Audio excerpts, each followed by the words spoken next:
সন্দেশখালীর বেতাজ বাদশা তাহলে কি শুধুমাত্র সময়ের অপেক্ষায় এবার গ্রেফতার হতে চলেছে? কারণ আর কোনো বাধা রইল না। ভিউয়ার্স, আমরা দেখেছি যে অভিষেক বন্দ্যোপাধ্যায় যে অভিযোগ করেছিলেন যে এই বেতাজ বাদশাকে গ্রেফতার করা যাচ্ছে না কেন, কারণ ইডির অভিযোগ আর তার ওপর স্টে অর্ডার আদালতে। তবে এবার বাধা কেন রইল না সে সমস্ত বিষয় জানতে আমরা আমাদের প্রতিনিধি বিবেক দাসের সঙ্গে কথা বলবো। আজকের আপডেটটা কি বিবেক?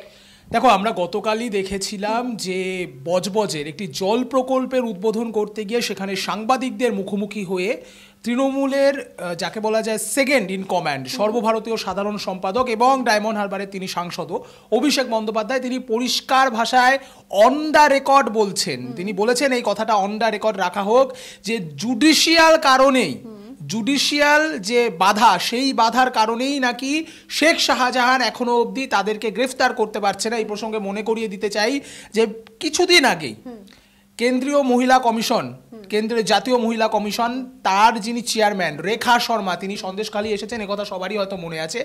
রেখা শর্মা পরে দাবি করেছিলেন যে রাজ্য পুলিশের ডিজি রাজীব কুমার তিনিও নাকি দাবি করেছেন যে রাজ্য পুলিশ শাহজাহান, শেখ শাহজাহান তাকে ধরতে পারবে না, এটা তিনি দাবি করেছিলেন। কিন্তু এখানে একটা প্রশ্ন করব যে দাবি এবং কি যে প্রসেসটা ছিল, যে এমন কোথায় বাধা ছিল যেটা দাবি করছিলেন অভিষেক বন্দ্যোপাধ্যায়? দেখো, অভিষেক বন্দ্যোপাধ্যায়ের ভাষ্য মতে যে 5ই জানুয়ারি যে ঘটনাটা ঘটেছিল তার পরবর্তী সময়ে একটি সিট তৈরি হয়, যেটা আমরা সবাই জানি যে রাজ্য পুলিশের একজন উচ্চপদস্থ আধিকারিক এবং অপরদিকে সিবিআই আধিকারিক তাদের যৌথ একটি সিট তৈরি হয় এবং সেই সিট গঠন করা আদালতের নির্দেশে তার লক্ষ্যই ছিল একটা, যে শেখ শাহজাহানকে গ্রেফতার করা। পরবর্তীকালে অভিষেক বন্দ্যোপাধ্যায়ের ভাষ্য মতে যে এই যে গোটা প্রক্রিয়া, তারপরে সেটা নিয়ে আদালতে আবারও অ্যাপিল করে ইডি এবং গোটা যে ইনভেস্টিগেশন প্রসেস তার উপরে নাকি স্টে দেয়, আর মানে একেবারে প্রধান বিচারপতির বেঞ্চ, সেই বেঞ্চ নাকি এই গোটা ব্যাপারটার উপরে স্টে অর্ডার দেয়। ফলে এবার অভিষেক বন্দ্যোপাধ্যায় প্রশ্ন করেছেন যে যদি কোনো ব্যাপারে কোর্ট, হাইকোর্ট, রাজ্যের হাইকোর্ট, কলকাতা হাইকোর্ট তারা যদি স্টে দেয় তাহলে রাজ্য পুলিশ কি করে তাদের তদন্ত করবে বা কি করেই তাদের গ্রেফতার করবে? তার 24 ঘন্টা কাটতে না কাটতে এবার যেটা আসলো নির্দেশ যে কোনো স্টে অর্ডার নেই, অর্থাৎ কোনো স্থগিতাদেশ নেই, একেবারে গ্রেফতার করা যেতে পারে শাহজাহানকে, সে বেতাজ বাদশা, যেটা কিনা এখন বলা হচ্ছে যে আদালতের বা এই যে আইনি প্রক্রিয়ার এই যে জট রয়েছে সেই কারণেই অভিষেক বন্দ্যোপাধ্যায় দাবি করেছিলেন যে তাকে গ্রেফতার করা সম্ভব হচ্ছে না। কোট আনকোট, যদিও ভিউয়ার্স আমার এই শব্দটা বা আমাদের ডিজিটাল খবরিলালের এই শব্দটা ব্যবহার করতে বিরক্ত লাগে যে শেখ শাহজাহান নাকি সন্দেশখালীর বাঘ।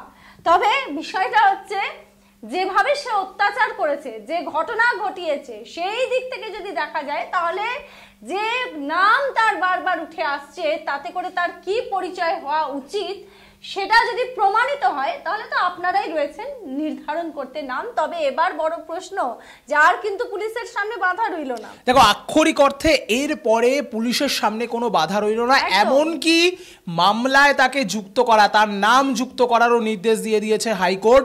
ফলে সব মিলিয়ে কিন্তু এই মুহূর্তে অভিষেক বন্দ্যোপাধ্যায় যেটা বলেছিলেন যে বাধা সরিয়ে দেওয়ার পরে যদি শেখ শাহজাহানকে গ্রেফতার করা না যায় তাহলে তখন তাকে প্রশ্ন করবেন, তিনি সমস্ত প্রশ্নের মুখোমুখি হতে রাজি রয়েছেন। এবং যেটা সবথেকে বড় ব্যাপার, এবার সময়ের অপেক্ষা আর ভিউয়ার্স দেখার বিষয় যে বাঘ, কোট আনকোট, প্রত্যেকটা জায়গায় আমরা দেখি যে বাঘ সন্দেশখালীকে শেখ শাহজাহান, যিনি কিনা এই মুহূর্তে একেবারে ইঁদুর হয়ে লুকিয়ে রয়েছেন, সেই ইঁদুরের গর্ত থেকে কত তাড়াতাড়ি পুলিশ আধিকারিকরা তাকে বের করতে পারে, তাই তো? সেটাই বড় প্রশ্ন। আমরা সন্দেশখালী শুধু নয়, বিভিন্ন এলাকাতে, সুন্দরবনের বিভিন্ন এলাকাতে বিভিন্ন সময় লোকালয়ে বাঘ ঢুকে পড়ার ঘটনা দেখেছি এবং বন দপ্তরের লোক থেকে শুরু করে এলাকার অধিবাসীরা রীতিমতো সম্মিলিত যৌথ অভিযান করে সেই বাঘকে আমরা দেখেছি বিভিন্ন সময়, মইপিঠ হোক, বিভিন্ন জায়গা কুলতলি হোক, বিভিন্ন জায়গাতে বাঘবন্দি খেলা আমরা দেখেছি।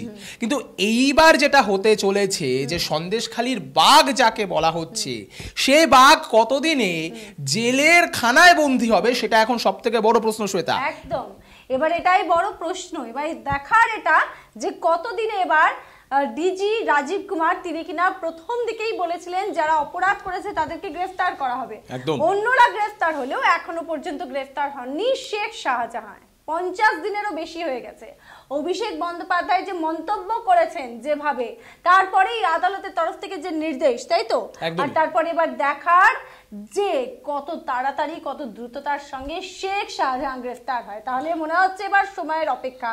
আপনাদের কি মতামত অবশ্যই আমাদেরকে কমেন্ট করে জানাবেন, আর দেখতে থাকবেন ডিজিটাল খবরিলাল। আবার নতুন একটা টপিক নিয়ে আপনাদের সঙ্গে দেখা হবে। দেখতে থাকুন ডিজিটাল খবরিলাল, কারণ ডিজিটাল খবরিলাল মানেই শ্বেতা খবর আপনাদের, নজর আমাদের। ডিজিটাল খবরিলাল, খবর আপনাদের, নজর আমাদের।